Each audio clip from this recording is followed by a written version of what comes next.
Context: my mom, who was 50 at the time, died a year ago due to various health issues. We had her cremated, and her urn is on our mantel above the fireplace. So my new boyfriend, 23 years old, of 3 months, came over to my house for the first time to spend the night. To get to my bedroom, you have to walk through the living room, which has the mantel. As we passed by it, I said, "Say hi to my mom," by force of habit, since it's a thing with my friends. When they come over, they either find my mom to say hi, or I go, "Say hi to my mom." That didn't stop after she died, it just stuck, and they would go, "Hey, OP's mom." So I said that to him, and he stops walking and looks around. We're completely home alone, and the living room doesn't have the lights on, so he doesn't see her urn immediately. I laughed and pointed to the urn and just started walking again, but he stops me and looks at me with a half-concerned, half-annoyed expression. I asked what's wrong, and he annoyedly asks, "Why would you tell me to say hi to her? Why wouldn't you tell me she's dead before this?" And I was puzzled. The topic of her death never came up in the last few months of us dating. Plus, we only knew each other for a few months before dating and never got super close. So I didn't think of mentioning it, and I didn't think it was a big deal, so I told him that. He said I'm a jerk for springing my mom's death on him, and then laughing about it. I only chuckled because I thought it was silly he actually looked around for her. I wasn't laughing at her death. I don't know if I'm the jerk, but maybe it wasn't the best way to tell him about her death. But if the lights were on, he absolutely would have seen the urn, as it's decorated and has fairy lights that we turn on at night. So I think since he was supposed to spend the night, he would have seen it when he got up for water or something. He didn't end up spending the night and left shortly after. This was yesterday, and he texted me good morning today, but hasn't texted otherwise. Am I the idiot? Update. Jesus Christ. This has gotten way more attention than I thought it would. Let me clarify a few things. Also, there's a further update on my page. Another clarification, since everyone is assuming I invited him over for intimacy. The spend the night request was not sexually based. I'm home alone for 2 days due to other familial reasons, and I'm a generally anxious guy, so I wanted someone home with me. And my friends are out of town for the holidays, so I invited my boyfriend over since he doesn't celebrate Christmas and had no plans. 1. I am not expecting him or anyone else who comes into my house to say hi to her. Even my own siblings don't do this. It's literally just something between me and my friends. 2. When I said I laughed because I thought it was silly, he looked for her. I didn't mean I thought it was funny. I guess my wording was just off. I thought since we were about 4 feet from the urn, he'd see it in his peripheral view. And another thing is people think I was mad about his reaction. I wasn't, I was just confused. 3. FYI, I'm a guy. I have no idea why everyone thinks I'm a girl, despite the fact that I've had male 20 in the first few lines of the post since I posted it last night. And also, being gay has nothing to do with this. In our area, nearly everyone is accepting of queer plus individuals, so it's assumed our parents are as well. So therefore, the topic of parents' family accepting hasn't come up. I've yet to meet his parents as well. 4. When I say certain topics never come up, I mean it. I'm sure the other comment I made is buried by now, but my mom was the first death I've ever experienced in my family. It sounds strange, I know. My family isn't big, and really, the only people who have died did so when I was younger than 5, so it's not in my memory. I don't really talk about my family life all that much to anyone, not because I'm hiding it, I just rather focus on other topics. Even one of my closest friends didn't know about my mom remarrying until I posted about getting a suit for it. Now, for a few comments before the update. Comment 1. You're the idiot. That would feel weird. Stow, it's not like he had a relationship with her. If you wanted to make him part of the ritual, you needed to tell him she is dead before inviting him over. Also, let him know that you and your friends still talk to her. Based on his reaction to that, you could ask if he wants to meet her. Not everyone talks to dead loved ones, so asking him to talk to a dead stranger assumed a lot. Comment 2. No idiots here. There's nothing wrong with having a fun little tradition where you say hi to your mom, but expecting every newcomer to the household to also do it is a little strange. I personally wouldn't. I would apologize for blindsiding him and explain that it's a bit of a family thing and you don't expect him to do it. Unless you do expect him to do it, then I'd reevaluate my thought. No idiots here rating. Now for the update. Hey everyone, back with an update on the situation with my boyfriend and the whole urn incident. It's been a tense 3 days, and I've got some news that's going to knock your socks off. So, buckle up. First off, let me fill you in on some history that I didn't mention before. My mom, before she passed, had this thing about always wanting to make sure I was with someone who truly cared for me. She'd say, "Don't bring anyone home unless they're ready to be part of the family." It was her way of making sure I didn't rush into relationships. I guess that's why I never thought to bring up her passing to my boyfriend. I was waiting for the right moment, for when it felt like he was really part of the family. Now, onto the juicy stuff. After my boyfriend left that night, I was feeling pretty down. I mean, I get it. It was a shock for him, but I thought maybe he'd understand once he had some time to process. The next day, he came over to talk. He apologized for overreacting and admitted he was just caught off guard. We had a heart-to-heart, and I told him about my mom's little rule. He seemed to really get it, and we ended up having a really nice evening together. It felt like we were finally getting past the awkwardness. But here's where things take a turn. The following day, I was at his place, and I stumbled upon a letter while I was looking for a pen. It was addressed to him from his ex, and it was pretty clear from the contents that they'd been in touch recently. Like, really in touch, if you catch my drift. I was floored. I mean, here I was, feeling guilty about not sharing enough, and he's got this whole secret correspondence going on. I confronted him about it, and he tried to brush it off as nothing, but I wasn't buying it. We got into a huge fight, and I ended up storming out. I was so mad, I could barely see straight. But after I cooled down, I started to think about everything. My mom's words echoed in my head, and I realized that maybe this was a sign. Maybe he wasn't ready to be part of the family after all. So, I decided to give him some space to figure out what he really wanted. I went home and spent the night just looking at the urn on the mantel, thinking about my mom and what she would say. It was a tough night, not gonna lie. The next day, he showed up at my door with this look on his face that I couldn't quite read. He told me he'd ended things with his ex for good and that he wanted to be with me. He said he was sorry for keeping it from me and that he wanted to be transparent from now on. I was torn, you know? Part of me was happy he was making an effort, but the other part was still hurt by the betrayal. We decided to take things slow and try to rebuild the trust that was lost. It's not going to be easy, but I think it's worth a shot. I mean, everyone makes mistakes, right? And if he's willing to work on things, then I think I owe it to both of us to try. But here's the bittersweet part. Later that day, I was cleaning around the living room and I found an old photo album my mom had put together. It was full of pictures of her and me, and on the last page, there was a note she'd written. It said, "Always remember, love is about forgiveness and second chances. Don't be afraid to give them, but never settle for less than you deserve." It hit me hard. I realized that maybe this whole mess was a test to see if my boyfriend was the kind of person who could own up to his mistakes and work to fix them. And a test for me to see if I could forgive and give that second chance my mom talked about. My sister's toxic entitlement over a cruise ticket ends when I refuse to pay. She plays the victim, but the truth hits hard and... My 19-year-old female grandparents are celebrating 50 years of marriage this year and have invited the whole family to go with them on a cruise for a family reunion. That means all 6 of their children and their extended family, roughly 125 people, are going on a week-long vacation in March. I adore my grandparents, but have a complicated relationship with my parents. In short, they're incredibly emotionally immature and care entirely too much about how they appear to others, and not enough about how we as a family are functioning. Because of this, one of my older sisters, Brittany, 20-year-old female, has fallen into addiction. Though I've tried my best to help her, without the support of my parents, there's very little I can actually do. They told me it was my responsibility to take care of her. So, when she lost everything after her DUI, my senior year in high school, I completely rearranged my life to cater to her.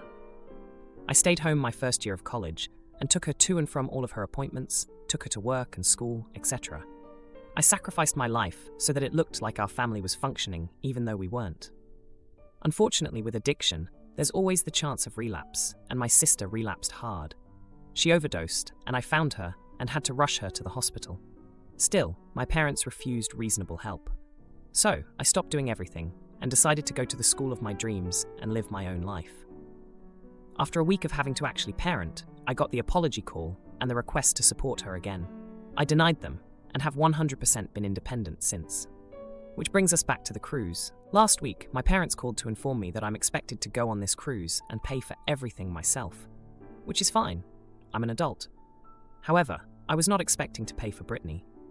My parents said without reliable transportation, she's been unable to maintain a steady income, and it's my fault for moving away, so it's reasonable for me to pay for her and have her pay me back. I told them no and asked why they couldn't. Turns out, in addition to paying for my younger sister Callie, 16-year-old female, they've also decided to pay for my nieces, 2-year-old female, 3-year-old female, 5-year-old female, and 2 stepsisters, 28-year-old female, 24-year-old female. I doubled down. I'm paying for my own school and don't want to dip into my savings when I know I won't get paid back. But now I'm getting non-stop hate messages from the rest of the family. I don't think I'm being unreasonable, but with my grandparents calling me begging me to go on the cruise and to just go ahead and pay for my sister, I'm wavering. Am I the idiot if I still refuse? Now for a few comments before the update. Comment 1. Not the idiot. Either your parents pay for their adult child or your grandparents pay for their adult granddaughter. End of story. ETA. There are approximately 125 people going on this cruise. Gammy and Gampy can ask those people to split the burden of your sister's fare if they are so insistent on having everyone on board. I cannot believe that some people have the audacity to want to celebrate their anniversary with a family cruise, invite 100+ people to go, but are presumably unwilling to pay for anyone to go on said cruise. Comment 2. Not the idiot. I wouldn't even go on the cruise. I would find a time that works for me and my grandparents and go spend a week with them. Just them and me. That way I could celebrate them, spend time with them, and enjoy them without all that other nonsense going on. Do not pay for your sister. If you do, they will all realize their tactics work, and they will use these tactics for the rest of your life to control you. Now for the update. Hey everyone, thanks for all the support on my last post. It's been a chaotic week, and I've got some updates for you. So after I refused to pay for Brittany's cruise ticket, things went from bad to worse. My parents have been relentless, trying to guilt-trip me into changing my mind. They've been bringing up how I used to take care of Brittany and how I owe it to the family to keep up appearances. It's like they've forgotten that I'm not their backup plan anymore. But here's the kicker. My aunt, who's always been the family gossip, let slip that my parents had actually set aside money for Brittany's ticket. They were planning to use it as a surprise for her to show how much they support her recovery. When I confronted them about it, they denied everything and said my aunt was stirring up drama. But I trust my aunt, and it just shows how manipulative my parents can be. Meanwhile, Brittany's been reaching out to me. She's been sober since her last relapse, and she's trying to make amends. She apologized for the burden she put on me and said she understands why I can't pay for her. It's been a whirlwind with her, but I'm cautiously optimistic that she's turning a corner. The family drama doesn't stop there, though. My younger sister Callie has been caught in the middle of all this. She's been feeling neglected because my parents have been so focused on Brittany and the cruise. She told me she's been saving up from her part-time job to pay for her own ticket because she didn't want to be a financial burden. I was so proud of her for taking responsibility, but also heartbroken that she felt she had to do that. And just when I thought things couldn't get more complicated, my 2 stepsisters got involved. They've been on my parents' side from the start, saying I should just pay for Brittany to keep the peace. But then, I found out that they haven't even paid for their own tickets yet. They're expecting my parents to cover them last minute, which is probably why my parents are pressuring me so much. The family group chat has been blowing up with everyone taking sides. Some of my cousins are supporting me, saying I shouldn't have to pay for Brittany. Others are saying I'm being selfish and ruining the family reunion. It's been non-stop drama, and I'm exhausted. But here's the jaw-dropping moment. During a heated phone call, my mom let it slip that they were planning to use the money they saved for Brittany's ticket to upgrade their own cabin to a luxury suite. They thought no one would find out, but now the whole family knows. It's caused a huge rift, and even my grandparents are disappointed in them. So, with all this going on, I've been trying to figure out what to do. I've been working extra shifts at my job to save up for the cruise, and I'm determined to go and enjoy it with my grandparents. They mean the world to me, and I don't want to miss out on celebrating their 50 years together. As for Brittany, she's been trying to find ways to pay for her own ticket. She's been selling some of her things and looking for extra work. It's a big step for her, and I'm quietly supporting her efforts. The unresolved conflict is still there, though. My parents are now on the defensive, trying to smooth things over with the family. They're still expecting me to cave and pay for Brittany, but I'm standing my ground. I've told them that if they want her there, they'll have to use the money they were going to spend on their suite. With the cruise just around the corner, tensions are high. I'm not sure how this is going to play out, but I'm hoping we can all find a way to come together for my grandparents' sake. They don't deserve their celebration to be overshadowed by all this drama. Dad's girlfriend parade never ends, so I confront him and he explodes. His new fiancée thinks she's different, but the engagement party reveals all. Me, 31-year-old female, and my husband, 33-year-old male, have 2 kids, 5-year-old male and 1-year-old female. My father, 64-year-old male, is a serial cheater. For the last 20 years, most of his relationships have ended due to that. He goes through girlfriends like babies go through diapers. While I'm not comfortable with that, my opinion doesn't matter. The women he dates are free to make their own choices. However, I do have 2 problems with this. The first is that the older my father gets, the less his relationships last. Since my son was born, he's introduced us to 8 different girlfriends, their time together lasting anywhere from 3 months to a year. The second problem is that my dad expects my kids to get attached to whatever woman he's dating. He invites them to go out with us, volunteers them as babysitters, and talks them up to my son, usually to get him to want to spend time with them. For the first few years of his life, my son would spend weeks meeting my father's girlfriends and memorizing their features, only for them to vanish from his life a couple months later. Though it saddens me, he's gotten used to it. We're spending the holidays with our extended family, and my dad brought along his current girlfriend, Patty, 36-year-old female. They've been together for 2 months, and my kids met her a week ago. Over this week, Patty has expressed her desire to get close to my kids. Both she and my dad have been trying to get my son to meet her properly. However, my father's routine isn't working this time. My son declines her invitations to play, doesn't interact with her much, and hasn't seemingly made any effort to talk to her. He's not impolite, he just doesn't show any interest in her. My daughter is a bit shy and doesn't seem to want to be around Patty either. After my son didn't acknowledge her at all during Christmas Eve, my father decided to confront me about it. He said he was disappointed in me, as Patty loves my kids, and I'm not making any efforts to get them to love her back. It took me a while, but I lost my patience. I told him, they've known her for a week, she's almost their mom's age, and they'll probably never see her again after a couple months. Why should they need to love your girlfriend? My father was pissed. He's accusing me of raising my kids to be selfish, impolite brats. We had a short fight about it, and he barely spoke to me during Christmas. He also texted me that Patty was upset, so I can only assume he told her. My mom, as well as my aunt and cousins, think I did the right thing, and that he needed to hear it. My younger sister thinks I was too harsh, and that I should at least try to get my kids to meet Patty properly. I have nothing against Patty, but I don't want to force my kids to have a relationship with her. Am I the idiot? Edit. I'm not sure if Patty knows about my dad's history of cheating, and I say they've been together for 2 months because that's when his last girlfriend broke up with him. I'm pretty sure he was seeing Patty before that. Also, none of his girlfriends have ever actually babysat my kids. Now for a few comments before the update. Comment 1. Not the idiot. I am weirded out that a 36-year-old woman wants to play grandma with her boyfriend of 2 months' grandkids. I would advise you not to push your children to get close to her. The fact that this relationship is not likely to last long is but one of several reasons I'd keep my distance. Basic civility is required, but no more than that. Dad overstepped with you, and he experienced the predictable consequences. If he doesn't want to hear some hard truths, he shouldn't push for a relationship dynamic he hasn't earned. Comment 2. Not the idiot. Your kids only need to be polite and respectful, as they should with any adult. They don't need to play with every woman that Grandpa brings home or get close to them. If she sticks around, she can get to know them slowly. And your father is ridiculous to say she loves your kids that she met a week ago. I am glad you put your foot down about this nonsense. Now for the update. Hey everyone, a lot has happened since my last post, and I wanted to give you all an update.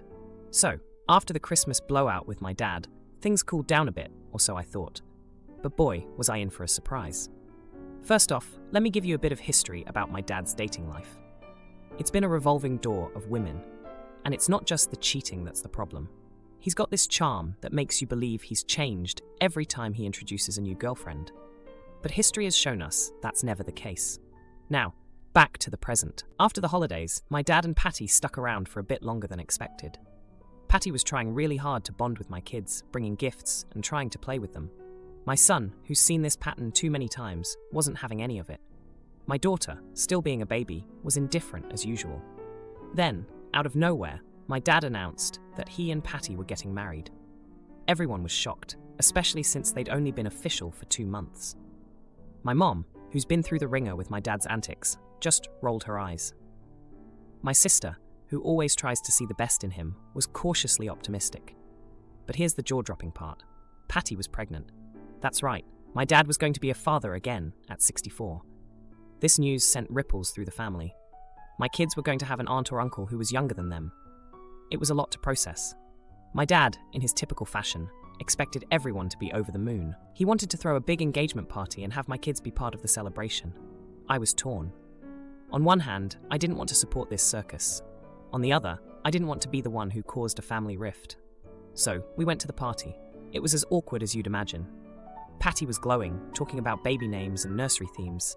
My dad was beaming, acting like the proud soon-to-be father. And there I was, trying to keep my kids from feeling too overwhelmed by all the attention they were getting as the big brother and big sister. The party took a turn when my dad's ex-girlfriend showed up. Yeah, the one before Patty. She was furious, claiming that my dad had promised her they would get back together.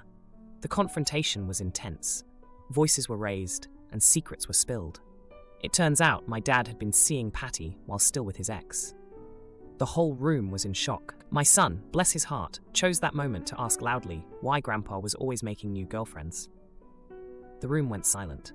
My dad tried to laugh it off, but the damage was done. Patty, who apparently had no idea about my dad's history, was devastated. In the aftermath, my dad tried to do damage control. He told Patty that my son was just confused and didn't understand adult relationships. Patty, still reeling from the revelation, wasn't sure what to believe.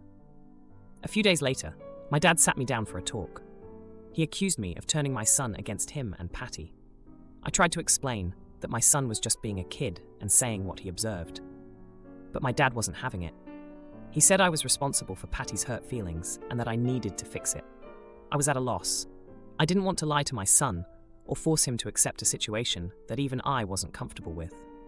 So I decided to have a heart-to-heart with Patty. I explained that my son's comment wasn't meant to hurt her, but it was a reflection of the instability he's seen in his grandpa's relationships. Patty was more understanding than I expected. She admitted that she was starting to see the pattern too, and was having second thoughts about the wedding. She thanked me for being honest, and said she needed some time to think about everything. So here we are now. My dad is trying to patch things up with Patty, who's still deciding what to do. My kids are just happy to be out of the spotlight for a while. And me? I'm just trying to navigate this family drama without losing my mind. If you like this video, you'll probably like these too. Also, while you're here, please consider subscribing. It's your support that keeps this channel alive and allows me to make better and longer videos. Have a great day.